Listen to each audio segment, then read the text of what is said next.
ન્યૂઝમાં આપનું સ્વાગત છે। મહેમદાવાદના મોદજ ગામના હાડકાતોડ રોડથી સ્થાનિકો હેરાન। મહેમદાવાદના મોદજ ગામમાં આવેલ રામજી મંદિરથી મોદજ પ્રાથમિક શાળા સુધીના રસ્તાથી સ્થાનિકો હેરાન થઈ ગયા છે। આ રસ્તો પહેલા સીસી રોડ બનાવવામાં આવ્યો હતો, ત્યારબાદ થોડા જ સમય પછી તેની ઉપર ડામર રેડવામાં આવ્યો।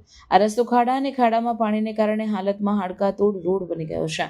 મહેમદાવાદના મોદજમાં આવેલું રામજી મંદિરથી પ્રાથમિક શાળા સુધીનો રસ્તો સીસી બનાવવામાં આવ્યો હતો, પણ થોડા જ સમય બાદ તેની ઉપર ડામર પાથરીને તેને ડામર રોડ બનાવી દેવામાં આવ્યો હતો। પહેલા સીસી અને ત્યારબાદ તે રોડ ઉપર ડામર પાથરીને ડામર રોડ બનાવી દેવાના કારણે ચોક્કસ કોઈ કૌભાંડ થયું હોવાનું સ્થાનિકો જણાવી રહ્યા છે।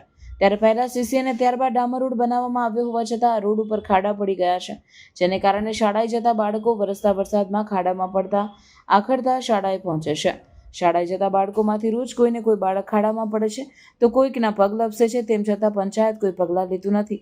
જો આવી જ પરિસ્થિતિ રહેશે તો બાળકો શાળાએ જવાનું બંધ કરી દેશે।